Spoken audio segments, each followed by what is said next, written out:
좌측을 주목해 주십시오. 오늘 최초로 공개된 초고위력 탄도미사일 현무의 우수한 측면 기동 능력을 보고 계십니다. 한국이 현무5를 공개한 지 얼마 지나지 않아 벌써 현무6 개발 착수를 시작했습니다. 최근 한국 방산의 폭발적인 성장을 힘입어 엄청나게 강력한 무기들이 속속 등장하면서 세계가 깜짝 놀라고 있죠. 그리고 현무5의 이런 등장에 가장 예민하게 반응하고 있는 나라가 있으니 바로 중국입니다. 그런데 현무5를 공개한 지 얼마 지나지 않아 한국이 현무6를 개발 착수했다는 소식을 들은 중국이 지금 엄청나게 다급해졌다고 하는데요. 자세한 내용 함께 알아보시겠습니다. 지난 국군의 날 행사에 전세계가 한국을 주목했었죠. 괴물 미사일로 불리는 현무5가 등장했기 때문인데요. 여기 기사 보시면 탄두 무게 줄이면 5,500km 날아간다. 중국도 한국의 괴물 미사일에 긴장. 현무5 사실상 중거리 탄도미사일, 김정은 벙커 등 북한 대량 응징 넘어 중러 타격 갖추려는 의도로 분석. 자, 이렇게 나와 있어요. 이 5,500km면 중국의 주요 도시들은 모두 사정권에 들어오는 거거든요. 그리고 이 아래 자세히 보시면 10월 1일 국군의 날에 괴물 미사일로 불리는 현무5 탄도미사일이 처음 공개되자 중국이 긴장하는 모습입니다. 현무5는 탄도 무게가 8톤으로 세계에서 탄도 무대가 제일 무거운 미사일이죠. 유사시 지하 100m 깊이의 지하 벙커에 은신한 북한 지휘부와 핵시설을 타격하기 위한 미사일입니다. 현무5는 8톤 탄두를 장착했을 때 사거리가 300km지만 탄두 무게를 1톤에서 2톤으로 줄이면 중거리 탄도미사일 수준인 3000km에서 5500km까지 사거리가 늘어난다고 합니다. 중국은 이 점을 되게 우려하고 있는데요. 사실상 중국 영토의 절반 이상이 현무5의 사정거리 안에 들어간다. 이런 내용의 기사가 있습니다. 이 중국과 북한의 지하벙커까지 직접 타격하기 위해 만들어진 현무5. 이게 중국 영토의 절반을 사정권에 집어넣는다니 중국 입장에선 지금 등골이 오싹할 수밖에 없죠. 심지어 사정거리와 파괴력뿐 아니라 기동비행을 하면서 목표물을 타격하기 때문에 요격마저 쉽지 않다는 것이 현무5의 큰 특징인데요. 그래서 중국은 아니 북한이 방공망도 약한데 굳이 이렇게까지 수준 높게 만들 필요가 있나? 이거 우리 중국 겨냥해서 만든 거 아니야? 이런 의심을 할 수밖에 없어요. 하지만 현무5는 공식적으로는 북한을 겨냥해 만든 거기 때문에 대놓고 항의는 못하고 그냥 속으로만 끙끙 앓고 있는 상황이죠. 그런데 사실 중국이 이 현무5를 두려워하는 가장 큰 이유는 따로 있는데요. 자, 여기 제목 보시면 중국 대만 침공 시에 현무5에 미 핵탄두 탑재해서 공격할까봐 두렵다. 야, 이거 지하 100m까지 뚫고 내려가는 현무5에 미국의 핵탄두가 탑재된다면 중국 공산당은 진짜 피할 수 있는 방법이 없거든요. 그래서 여기 아래 보시면 기사 내용 중에 중국의 군사 전문가에 따르면 미국의 핵무기는 공중에서 폭발하기 때문에 지상의 모든 물체가 핵폭풍에 의해 사라진다 하더라도 중국군 수뇌부가 지하 벙커에 숨을 경우 모두 무사하며 미국을 향해서 공격할 기회를 가질 수 있지만 한국의 현무5가 중국을 공격할 경우 지하 300에서 500m를 뚫고 들어와서 폭발하기 때문에 중국군 수뇌부가 살아남을 수가 없다. 자, 중국의 군사 전문가는 현무5에 대하여 탄두 중량 8톤의 쇳덩어리가 우주로 날아갔다가 떨어질 때 속력은 마하 10 이상이기 때문에 소형 행성이 지면에 충돌하는 것과 같은 효과가 나타날 것으로 보인다. 야, 그래서 결론적으로 보유는 할 수 있으나 사용할 수 없는 미군의 전술 핵무기보다 현무5가 더 무섭다. 이런 내용을 얘기를 하고 있어요. 이거 중국이 매번 대만을 호시탐탐 노리고 있는데 한국에 현무5가 있는 한 미국이 이를 이용해서 중국이 대만에 발을 딛기도 전에 박살을 내버린다면 중국 입장에선 이보다 나쁜 시나리오가 없거든요. 그래서 중국은 한국과 대립구도로 가야 할지 아니면 우리 편으로 끌어당겨야 할지 지금 매우 고민을 하다가 이제 한국을 자기네 편으로 이제 끌어당기기 위해 많이 노력을 하고 있는 것 같아요. 적어도 한 가지 확실한 것은 이전보다 중국에게 한국이 훨씬 더 중요한 입장을 가진 국가가 되었다는 것만은 매우 확실해 보이는데요. 그런데 여기에 중국의 악재가 더해지니 바로 이번 미국 대선에서 중국 견제에 모든 것을 쏟아붓겠다고 얘기하고 다녔던 트럼프가 미국의 대통령이 된 것입니다. 그래서 여기 제목 보시면 트럼프 2기 인사 더 강경한 대중국 전체 신호탄. 자, 대표적인 매파인 왈츠와 루비오 등을 지명했고 대중국 강경파에겐 크리스마스 아침처럼 기분 좋은 일이다. 뭐 이런 기사가 있습니다. 자, 여기 뭐 인사들 간단하게 살펴보겠습니다. 비서실장 수지 아이스부터 정책 담당 부비서실장으로 스티븐 밀러, 그 다음에 여기 굉장히 중요한 사람이죠. 마이크 왈츠 백악관 국가안보보좌관. 자, 그리고 이 사람도 굉장히 중요하고 유명합니다. 마크 루비오. 이 사람도 국무부 장관으로 굉장히 강경한 매파로 분류되고 있어요. 이 사람들 다 한성격씩하게 생기셨죠, 다들. 자, 그래서 중요한 게 이들이 공통적으로 가지고 있는 특징이 뭐냐? 중국에게 매우 적대적인 스탠스를 가졌다는 것입니다. 트럼프는 이번 2기 인사에서 대중국 강경파들만 골라서 인사를 지명했는데요. 이 말은 트럼프가 대통령이 된 이후에 중국을 확실하게 박살내겠다는 걸 지금 전 세계에 보여주고 있는 거예요. 특히 이 트럼프 2기의 핵심 인물 중 제가 아까 말씀드렸던 이 마이크 왈츠랑 마코 루비오, 이 두 사람을 주목하실 필요가 있는데요. 이 둘에 대해서 조금만 더 설명을 하겠습니다. 여기 보시면 그린베레 출신의 왈츠 의원은 중국과 이란의 강경한 입장을 지닌 인물로 의회 내에서도 손꼽히는 대중 매파 정치인으로 2022년 베이징 동계올림픽에 전면 불참을 요구한 바 있다. 이거 원래 올림픽이 대표적으로 정치랑 결탁되지 않아야 되는 그런 스포츠 행사로 알려져 있는데 정치적인 이유만으로 그냥 베이징 올림픽 가지 말자 이렇게 얘기할 정도로 중국에게 굉장히 강경한 입장을 가진 사람이 바로 이 사람입니다. 자, 이 왈츠 의원도 왈츠 의원인데 루비오 의원도 만만치가 않아요. 루비오 역시 상현 외교위원회에서 활동하면서 중국과 북한 문제 등에 강경한 목소리를 내는 대표적인 매파로 분류된다. 자, 이런 식으로 트럼프 2기의 핵심은 우리는 중국과 대화하는 것이 아니고 중국은 우리의 적이다. 이렇게 지금 트럼프가 굉장히 강력한 메시지를 보내고 있어요. 그러니 이런 상황에서 가만히 앉아있다가 그냥 목 잘리게 생겼거든요. 시진핑이 가만히 있지 않고 행동을 하기 시작합니다. 시진핑은 최근 러시아와 북한을 버리면서 대신 한국을 자기 편으로 끌어당기려고 하고 있는데요. 여기 제목 보시면 시진핑, 김정은의 친선적 이웃나라 빠진 답전을 보냈다. 자, 그리고 여기 소제목 보시면 북한의 국경절 축하에 15일 만에 응답을 했다. 이는 북러에 대한 중국의 불편한 속내다. 이렇게 해석하고 있다. 이렇게 지금 보도를 했죠.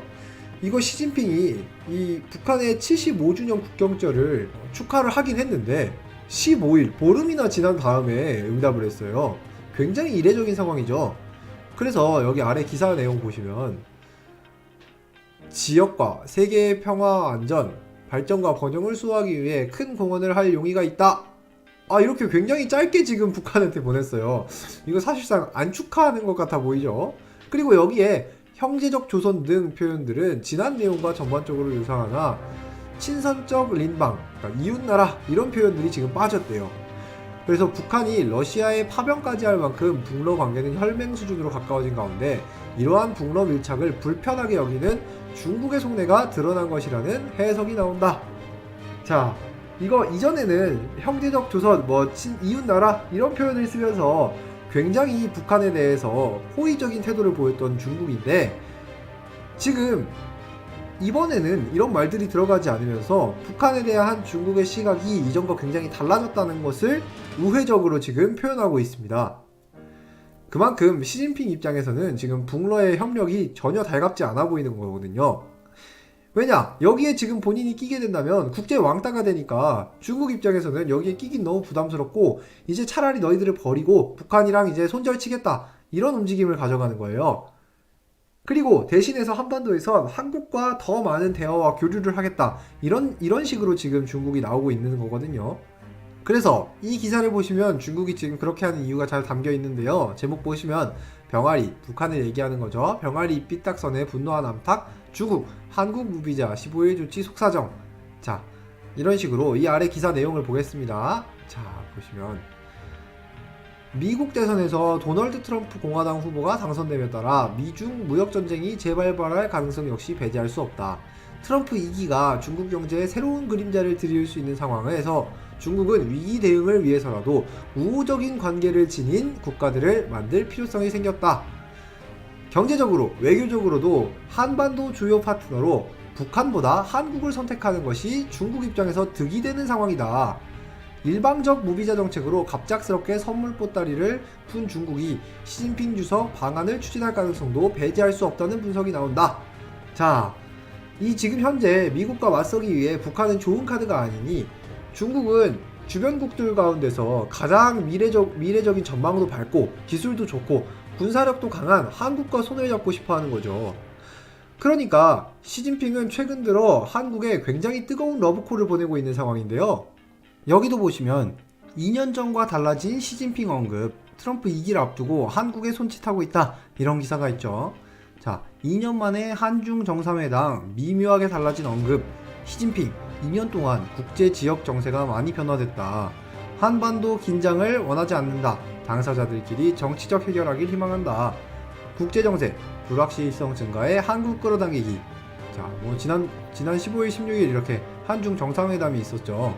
페루에 있는 리마에서 있었는데, 이때 시진핑이 2년 전에는 한국이 남북관계 알아서 개선해라 이렇게 얘기했다면 2년이 지난 현재는 북한을 포함한 당사자들이 해결해야 된다 이렇게 말하면서 2년 전과는 미묘하게 다른 모습을 보여줬습니다. 이젠 더 이상 한국에게 예전처럼 하대하는 대우가 아니라 중국에게 가장 중요한 국가 중 하나로 인식하고 있다는 것을 증명하고 있는 또 하나의 사건인 건데요. 이렇게 비슷하게 여기도 보시면 트럼프 시대 한국과 친해지고 싶은 중국 전문가 한중 정상회담으로 공감대 형성, 외부 간섭 벗어나야 이런 식으로 지금 중국 내부에서도 한국과 더 열심히 친하게 지내야 된다 이런 이야기 하고 매일매일 한국과 중국이 친하게 지내야 될 이유 이런 기사들이 지금 중국 내부에서 쏟아지고 있는 상황입니다. 그리고 이뿐만이 아닌데요. 여기 제목 보시면 중국 트럼프 복귀 앞두고 한일에 잇따라 비자 면제 러브콜. 그래서 여기 보시면 이 시진핑이 갑자기 한국에게 비자 면제를 최근 해준 사건이 있었거든요. 근데 한국에게 해준 것에 이어서 일본한테도 지금 비자를 면제해줬습니다. 여기 아래 부분 보시면 중국은 지난해 11월부터 일방적 비자 면제 대상국에 독일, 프랑스, 이탈리아, 네덜란드, 스페인 등 유럽 국가와 호주, 뉴질랜드, 한국, 일본을 차례로 포함했다. 이 가운데 한국, 일본, 호주, 뉴질랜드 등은 한미일 삼각협의체와 오커스 등 미국 중심의 중국 견제 네트워크에 참여한 국가들이다. 자, 그래서 여기 밑에 보시면 일본 요미우리 신문은 이날 중국의 일본인 단기 비자 면제 조치 발표에 대해 트럼프 행정부 출범 후 미중 관계가 한층 악화될 우려가 크다고 보고 일본을 중국편으로 포섭할 의도가 있는 것 같다 이렇게 짚었대요. 야, 이거 지금 시진핑 속내가 보이죠? 중국은 트럼프의 중국 견제를 피하기 위해 그간 갈등을 빚던 주변국들과의 관계를 안정시킬 필요성이 커져서 미국의 동맹국들인 여러 나라들의 무비자 입국까지 지금 허용해주고 있는 거예요. 그리고 이곳에 지금 한국이 굉장히 중요한 키포인트로 자리 잡고 있는데요. 안간힘을 쓰면서 시진핑은 한국을 지금 자기 편으로 끌어들이려고 하는 겁니다. 그런데 중국이 이렇게 한국 끌어당기기에 진심인데 한국은 갑자기 현무6를 개발 착수했다는 소식이 지금 나왔으니 중국 입장에서 얼마나 당황스러워요. 안 그래도 현무5와 미국 때문에 지금 골치가 아프고 러북 관계도 포기하고 한국에게 빌붙으려고 했는데 갑자기 현무6를 개발하겠다니 완전히 청천벽력 같은 소린데요. 자, 여기 기사 보시면 기술의 승리, 현무6 개발로 한반도는 이제 군사력의 중심지, 글로벌 군사혁명을 선도하는 한국, 이런 제목의 기사가 있어요. 야, 이거 현무5가 나오자마자 바로 현무6가 준비되고 있다는 건데요. 현재 한국 군사 전문가들이 밝힌 비공식 현무6 예산 재원을 살펴보면 탄두 중량이 최대 12톤, 사거리는 500km에서 7000km까지 지금보다 1500km가 더 추가되는 모습을 볼 수 있습니다. 속도도 지금은 마하 10 정도인데 12에서 15 정도까지 나올 수 있다고 보고 정확도도 1m 이하의 오차만을 가지고 있을 것 같다. 그리고 추진 방식은 고체 연료를 사용할 것 같고 2단이나 3단 추진 연료를 사용할 것 같다. 이렇게 보고 있고요. 그 다음에 극초음속 글라이드, 다중목표 타격, 전자적 회피 강화 등 지금 현무5만 해도 어마어마한데 이를 뛰어넘는 무기가 현무6가 될 것으로 보고 있습니다. 현무6는 기존의 무기 체계를 유지하면서 성능을 크게 개량한 모델이 될 것으로 보이는데요. 이렇게 한국이 현무6 개발 발표까지 선보이자 중국은 더욱 다급해졌습니다. 그러더니 그동안 오랫동안 유지했던 한한령까지 해제해야 된다는 엄청난 발표를 했는데요. 자, 여기 이 기사 제목 보시면 중국 한국 콘텐츠 성공 배우고 싶다. 한한령 이완 군불대나. 자, 중국의 한한령 해제 요구에 호응 제스처, 무비자 등 한중 관계 개선 기류가 빨라져. 이거 지금 굉장히 최근에 나온 기사인데요. 여기 보시면 이 우리 문체부 장관이 23일 날 중국 상하이에 가서 중국의 문체부 장관이랑 만났어요. 그런데 지금 여기서 우리가 방금 전에 이 기사에서 봤던 이 한한령 굉장히 오래된 것 같죠. 한 10년 가까이 된 것 같은데 예전에 사드 배치하면서 2016년에 중국이 완전히 토라져서 한국의 연예인, 문화 콘텐츠 모두 중국에서 지우려고 했던 건데 지금 그걸 풀겠다고 나선 겁니다. 자, 그래서 아래 기사 내용 보시면 중국 정부가 한국과의 문화 콘텐츠 분야 교류 활성화를 제안하고 나섰다. 한국인 비자 면제 조치를 내놓은 데 이어 양국 간 반목의 상징이었던 한한령 완화 가능성까지 내비치며 한중 관계 개선 기류를 더욱 빠르게 끌고 가는 모양새다. 그래서 여기 중국의 순 부장은 이날 회담에서 콘텐츠 분야에서 한국의 성공 사례를 배우고 싶다. 그러면서 양국 문화관광 분야 장관급 대화를 포함 당국 간 교류 정례화, 박물관, 미술관 등 도서관, 극장 등 문화기관 간 교류 활성화, 기업 간 교류 심화 이런 것들을 지금 대안을 한 거예요. 야, 이거 우리 문화에 대해 그동안 틀어막던 중국이 이를 푼다는 것은 지금 중국 입장에서는 한국에 줄 수 있는 카드 지금 다 꺼낸 거거든요. 예전에는 한국이 사드 배치를 해서 기분이 나빴다면 이제 현무 5, 6가 연달아 나오는 상황에서 뭐 기분 나빠 이렇게 예전처럼 한국 너네 왜 그따구로 해 행동할 수가 없으니까 한국을 적대시하는 것보단 친하게 지내야만 중국에게 이익이 있다는 것을 이해한 상황입니다. 그러니 이전과는 상황이 굉장히 많이 달라졌죠. 그만큼 지난 몇 년 사이에 한국의 국제 위상이 정말 많이 올라간 건데요. 이렇게 한국이 현무 5에 이어 현무 6로 군사력 초강대국이 될 준비가 지금 거의 맞춰지고 있으니 해외 네티즌들의 반응 또한 난리가 났습니다. 여기 보시면 우리 국군의 날 기념식에 대한 그 영상에 댓글이 2100개 이상 달렸는데요. 여기 보시면 수많은 댓글들이 달렸는데 그 중에 몇 개만 함께 살펴보도록 하겠습니다. 자, 여기 첫 번째 댓글입니다. 서방의 적들도 가지고 있는데 서방의 동맹국인 한국도 당연히 있겠지. 러시아에 대항하려면 러시아 국경 여러 방향에 저런 무기가 필요하다. 자, 이분은 러시아에 적대적인 것 같은데 러시아 인접국인 한국에 이런 무기가 있다니 마음이 한결 편해진 것으로 보이는 답변을 다셨네요. 그 아래 댓글입니다. 한국은 핵이라도 만들려는 걸까? 아니면 뭐 하려고 탄도미사일이 있는 건데? 이분은 한국의 핵 개발 가능성을 굉장히 높게 보고 계신데요. 이분의 예측이 맞을지는 시간이 좀 지나보면 알 수 있겠죠. 그 아래 댓글도 와, 한국의 미사일에 진심이구나. 이렇게 한국의 미사일에 감탄하시는 분들도 있었습니다. 그 아래 댓글입니다. 뭐 여기 보시면 저런 미사일이 한국에 왜 필요한 거야? 이렇게 부정적인 입장을 가진 분들도 계시는데요. 물론 뭐 전 세계에 이런 게 많이 늘어난다라는 게 썩 안전해 보이진 않기 때문에 그럴 수 있다. 뭐 이렇게 생각은 할 수 있습니다. 근데 이분의 댓글 아래에 이렇게 쭉 답글들이 달렸는데 이분은 북한의 탄도미사일에 대항하려고 만든 거겠지. 이렇게 얘기하시면서 한국 입장에서는 북한이 위에 지금 저러고 있는데 저런 무기 만드는 거 당연한 거 아니야? 이렇게 답글을 다셨습니다. 뭐 한편으로는 북한을 대항하는 뿐만 아니라 중국을 대항하는 의미도 있는데 이분이 뭐 거기까지는 모르시는 것 같고요. 그리고 또 그 아래 또 달린 답글을 보면 여기 뭐 저런 미사일이 한국에 왜 필요한 거야? 여기에 대해서 한국이 만들면 안 된다는 이유라도 있어? 이렇게 한국 대신에 이 역정을 내주면서 왜 한국은 만들면 안 되냐? 이렇게 논리적으로 만들지 못할 이유가 없다 라며 한국을 옹호해 주셨습니다. 여기 또 밑에 보시면 한국 무기 발전 속도 완전 미쳤다 이렇게 또 한국에 감탄하시는 분도 계시네요. 이런 식으로 해외 언론들과 팬들도 한국의 현무6 개발 소식에 상당한 관심을 보이고 있는 상황인데요. 여러분들은 중국이 현무6 개발을 시작한 한국을 보고 손을 내밀었는데 이 손을 잡아주는 게 맞다고 생각하시나요? 아니면 중국은 역시 중국이기 때문에 끝까지 경계를 해야 된다고 보십니까? 그리고 현무6가 나오면 어떠한 파괴력을 가지고 나올 것이라고 생각하시는지 여러분들의 생각을 댓글로 남겨주세요. 오늘도 영상 끝까지 시청해주셔서 감사합니다.